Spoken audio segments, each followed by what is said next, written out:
Well, thank you for coming on the red carpet round table, Mr. Scott. No problem. Thanks for having me. Thanks for having me. You're very welcome. I'd like to go into what attracted you to become an actor. I want to say it was like a thing that I just basically wanted to do from a young age. I would say I wouldn't say it was like an exact like age that I say I want to become an actor because I had like things that was in that path. It's like I wanted to be a WWE superstar. Like every single thing that was like in the path of like performing arts is something that was like I want to say performing in front of a camera. I've always wanted to do it. Like I wanted to, like when I was younger, I used to like mimic all of Michael Jackson's moves and like do like just want to perform in front of any audience I can get my hands on. I was like 3 years old doing like just anything that I could just get into it. And I think that when I got like when I turned like I want to say 17, I realized that performing arts is like exactly ideally what I want to do. And Hmm. yeah, I forced my mom's hand and got myself into a performing arts school, and then it was just a journey from there. That's absolutely amazing to hear that. Yeah, The story, WWE, everybody loves WWE. Well, I shouldn't say everybody, yeah, but I love WWE. Um, it's amazing. yeah. What's the hardest role you ever had to prepare for? Hardest role I ever had to prepare for, I would say, Manhood. It was the first time I've ever left home, like left New York to go prepare for a role, and had to be in an entirely different like state. So it was just like an entirely different environment and everything.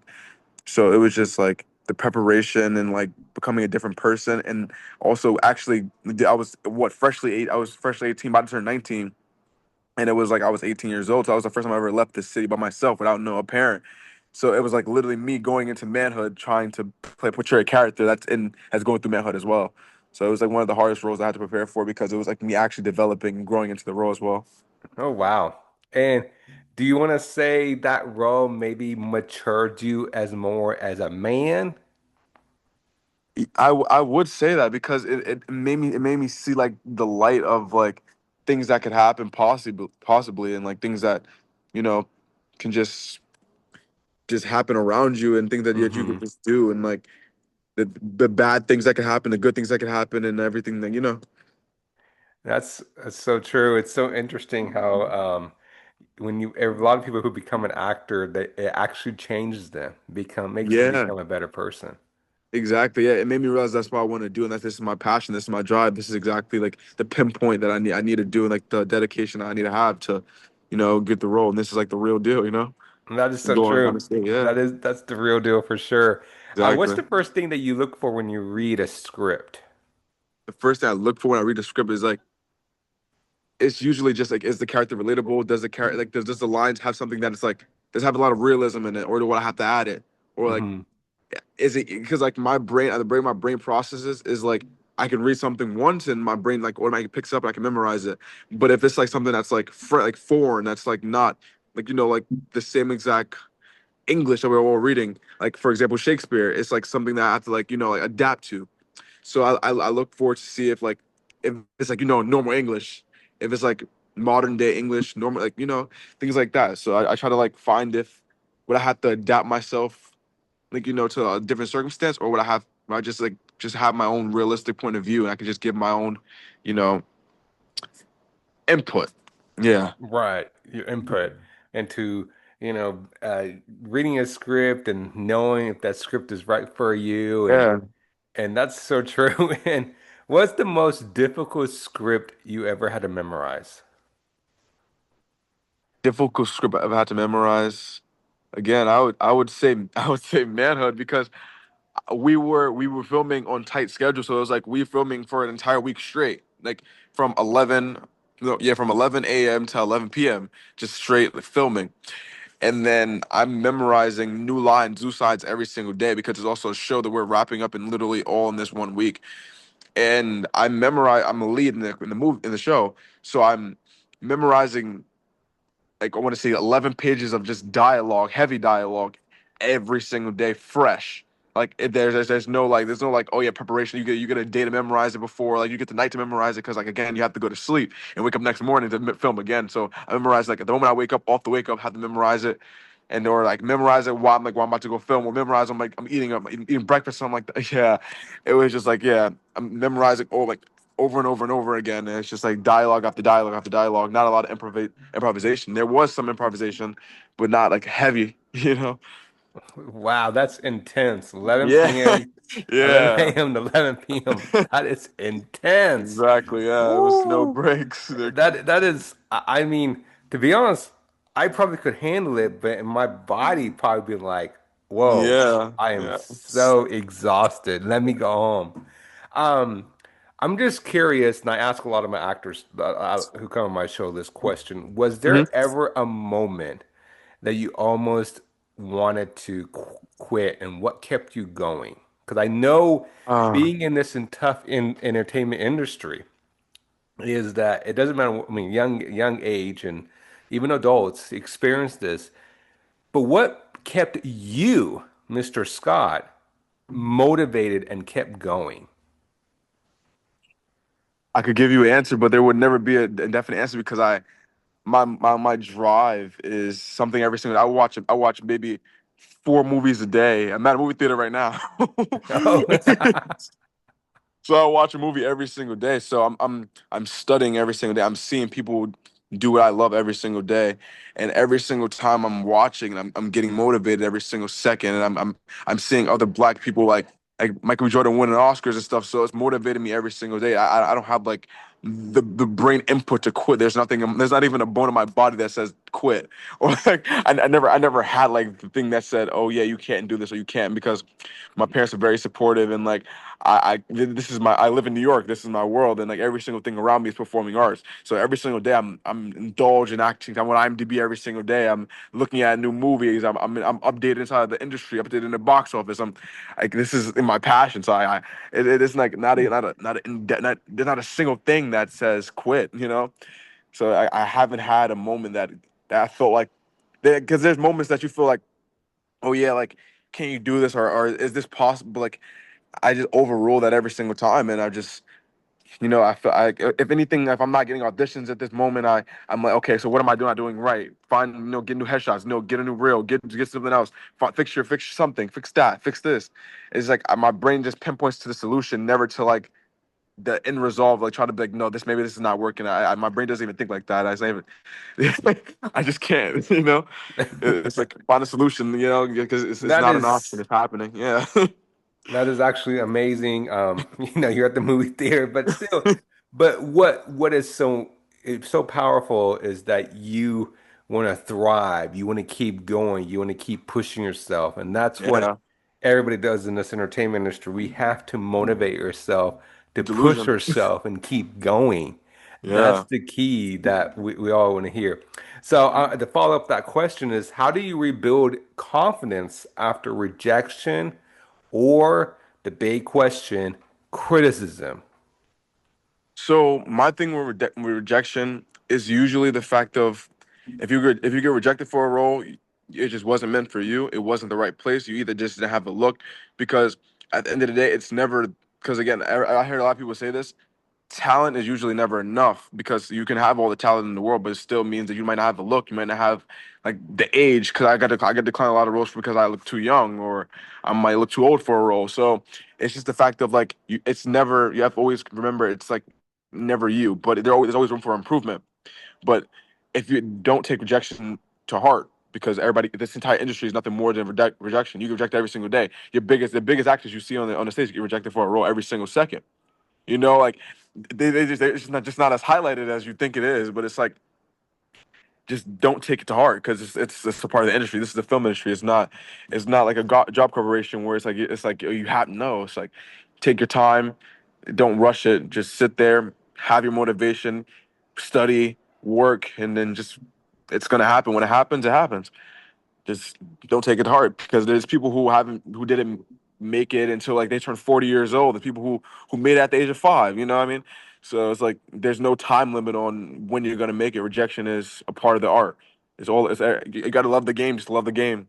I feel like rejection is like my biggest art form. So I feel like if I get rejected for something, it means that, okay, at least they watch my performance. Somebody's watching it. You know what I mean? Whether or not it's a part of it's a part of a study. It's a part of a book. It's going into my repertoire. I can see what I didn't do right, what I did do right, and I can take that and learn from it, and do something better this time. It's like, Yeah, it's all about that.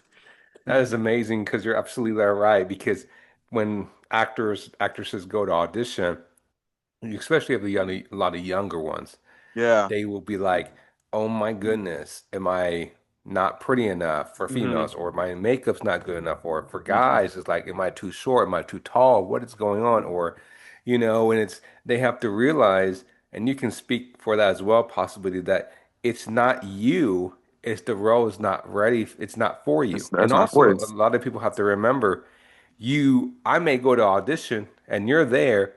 And then, for example, I didn't get it, but you somehow maybe get on the set, for example, if you mind me saying this, Yeah, and then somebody be like, "Hey, we're looking for somebody," and then you be like, "Hey, I know this guy," and then like, "Oh, how did you exactly. get a hold of me?" "Oh, well, this person, blah blah blah." And that right there is so motivational because you're meeting so many people there on Yep. audition that you are Connections. making connections. Hmm. Yeah, it is. It's definitely that's why this industry is like it's like so weird and so like it's so fun because you might learn something that you never learned before. Like you might go on a set, meet people that you've seen on another set, or meet somebody that you might see on another some other set, and you might just like connect there, and like you guys can be grinding on the same. You guys can be like working on the same as like goal, same as like passion, and then like talking about the industry, learning about the industry together. And I feel like finding people to work with you motivates your mind even more because it pushes you to that point. It makes you not feel as bad about yourself. You're like, oh yeah, he's working as well. He's working just as hard. I have to work even harder and push each other. If one person's slacking, you have to get him up, and then if you're slacking, you got to push it. You got to have him push you up. It's like you know, having friends in the industry always helps. That is so true, 100%. I'm gonna ask you a big question. What's your why? Why are you doing this? It's the passion, it's the love. I went to school for it. Um, it's just everything I live for. I live to be a performer. I live to entertain. It's what I want to do. I don't do it for money. I don't do it. At the end of the day, I just do it because I love it. You know, it's just what I want to do. I love waking up at 6 a.m. being on set. Like reading the lines, reading the sides, like being so tired that you might not you don't even want to like get up in bed in the morning, but it's just a passion. It's just something about it. It's like reading the books, reading the scripts. It's the motivation. It's like the hunger in your eyes just to grind for it. It's like it's something magical, and it feels magical when you're just on set. And That- I That's, just yeah. I can see the passion in you, my friend. I really do. I really do. It's just the love, the passion, the Yeah, motivation that I see from you. That is the story that everybody loves to hear about being yeah. in the entertainment industry. And also, I'm just gonna say it. You don't have to have a college degree to be in this degree. You And then, don't. I no, don't have a college. I went to high school for it. I didn't go to college. I didn't go to college for it. Yeah. I got offers. I got offers to AMDA, AADA, and my acting coach, my acting teacher, basically told me that if you're already working in the industry, could go into college wasting money for them to just teach you something that you can just learn on set is kind of a waste. You learned it in high school already, so you basically just learn the same exact things over and over again, and paying hmm, $100,000 to do it. So I'm like, you know what? I might as well just stay in the city and grind it out. Do all this. Like I'm auditioning already. I have an agent. I'm not a fresh face trying to just get into the industry fresh and just learn. I'm still learning. I'm studying every single day. I'm learning everything that they would teach me inside of college, and I'm making more connections. I'm learning new things every single day from different people that I've never thought I would even meet. So it's all about just trying and just trying new things hmm, and and don't never give being never up. being afraid. Yeah. That's so true. Any upcoming projects you'd like to talk about? I'm filming a new project, Boy Soul Man Heart. It's coming. I don't know when it's coming out, but we're filming it. I have no idea. I think it's in next couple of months. We should be filming it. It's going to definitely be this year, and stay tuned for that. And Southside Kev is going to be premiering in American Black Film Festival in Miami.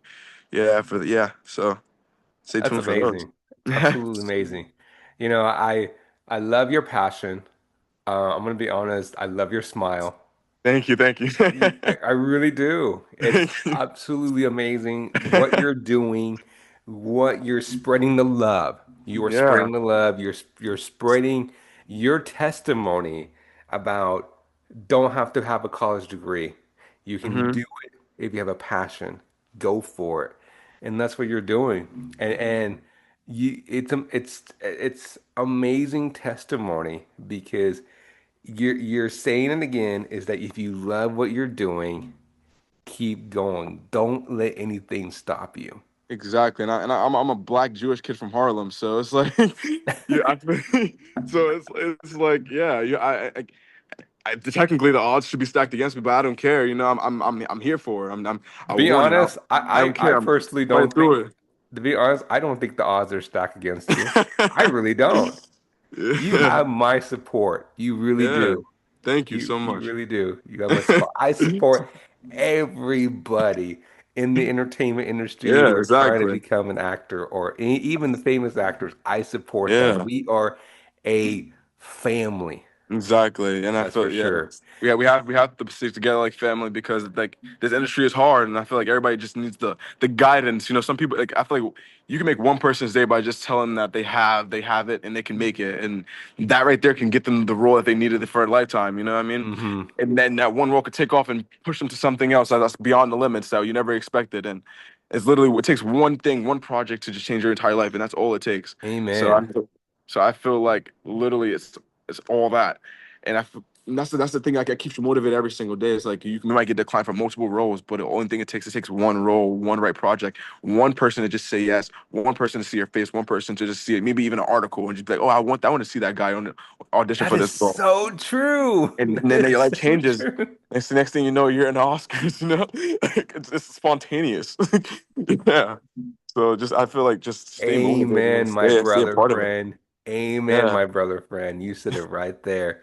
Drop the mic. You said it right there. Exactly. If one person can see your face, one person can see your picture, Yeah. one person can see, and then bam, you're on the Oscar stage. You never know. Exactly. You never know. Um, I'm gonna ask, what is the most pivoted moment in your career? Pivoted moment in my career.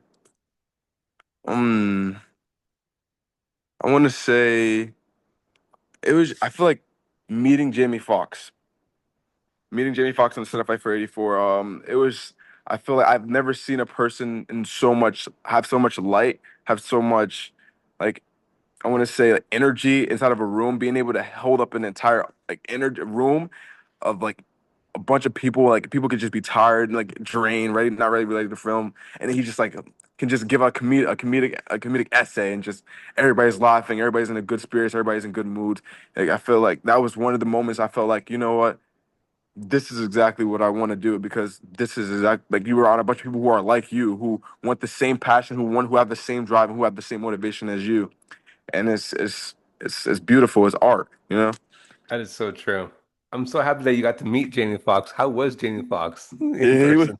he's so down to earth. He's very very human, you know, and that's exactly what I aspire to be like. I aspire to be a person who's like human, not not Hollywood, not trying to just you know act like you're better than everyone, because at the end of the day, everybody's human. Everybody has the same flesh. Everybody bleeds the same exact blood, and nobody's better than anyone.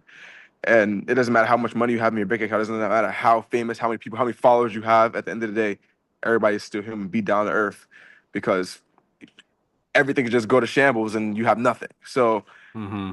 you know, do what you have to do, and, stay on the same path and grind the same exact way, and treat everybody with respect and humility. And that's it. That's That life. is so true. 100%. Yeah. Well, my last question, because I don't want to keep you too long, but my You're last good. You're question good. is, where can everybody find you on social media and get connected with you? Only thing is, I'm not on social media as much, but I have Instagram, at McKinzie Scott, but it's missing one T. Um, and IMDb is where everything is updated. And that's really it. I don't really use social media as much as everybody else, but I use Instagram, moderately, I guess. So yeah, if you want to stay updated for there, or IMDb is the best place actually. Well, amazing. And I'm letting you know I'm supporting you. I'm following you Thank you, on thank you. Instagram. So I'm here for you. I'm following you on Instagram. I said that twice. Anyways, sorry, my You're good. brain froze. You're And good. I want to keep supporting you. You always have my support. All my guests Thank that you come on so my much. show have my support. And I want to have you back on my show again in the near future to I would talk love about to, dude. your upcoming projects and all the projects you have done. It sounds great. I would love And to, dude. but before I let you go, I know I said that was the last question. Before I let you go, hold on. I know you're at the movies. Hold on. This is a test. Okay. Best movies that you recommend that's out. Oh, that's out right now, or is like my top my not like my top favorite movies ever, all Top time, favorite or movies that's the top favorite movies and then movies that you I'll want to give you see both. that's I'll give you coming both. out in the movie theater or it's out in the movie theater right now you recommend. All right, my top four: The Pianist. I have Oppenheimer. No, The Pianist, Revenant, Inception, and Silence of the Lambs. My top four Okay? movies that are out that I've just seen recently that I can recommend to everyone to go see. Project Hail Mary. I seen Michael yesterday. No, 2 days ago I seen Michael. I seen Michael for the pre-screening. It's amazing as well. Everybody should go see it. Um, let's see. The drama was actually pretty good. And it's not that's I want to see the Odyssey, but it's not out yet. I'm trying to think of one more. Uh I can't think of one that I've seen so many. Okay. 2021, Let 2020 me just ask you you said you saw Inception, right? Inception, yeah, I love Inception. Okay. With Leon that was with Leonardo Leonardo and all. DiCaprio, Tom Hardy, Yes. Cillian Murphy. And Ken Watanabe. Yeah. I have a question, and a lot of people, let's hear what your ideas at the Okay. very ending, the Okay. ending in the movie. Do you think they were still in the dream, or do you think he was not, with Leonardo spinning the The top, the little top. yes. I personally cried at the end of the movie, and I think that he was not in the dream. I think that he went to go see his family again because that was his wife wasn't there. The top stopped spinning or something like that. No. I think well, so basically what Christopher Nolan did at the end of the movie, I actually remember it. He basically cut the movie before the top stopped spinning, so we have like basically an interpretation of what we would think would happen. I think the top did stop spinning. So that's what I'm hoping for. We gotta just hope. We would never know. We gotta just hope. I had to ask that question because I was thinking maybe he's in a dream, but maybe he's not. Yeah, So I, okay, I I'm just hoping that he's not. Like he got to see his family. There was a great ending. I'm hoping he's not. okay, That's my okay. mind. We're on the Perfect same movie. page. Perfect movie. He's not. Okay, we're on the same page. Okay. Well, Mr. Scott, again, thank you for coming Thank on. you. It Thank you. really is a great honor. I really enjoyed speaking with you, and I Vice really versa. hope to speak with you again soon. And I would love to have you back on and talk about your next coming projects in the future. Thank you. I agree. I would love to be back on the show. Thank you so much for Well, having me. thank you again. I look forward to talking to you soon. All right. All Have right. a good one. Bye-bye. Bye.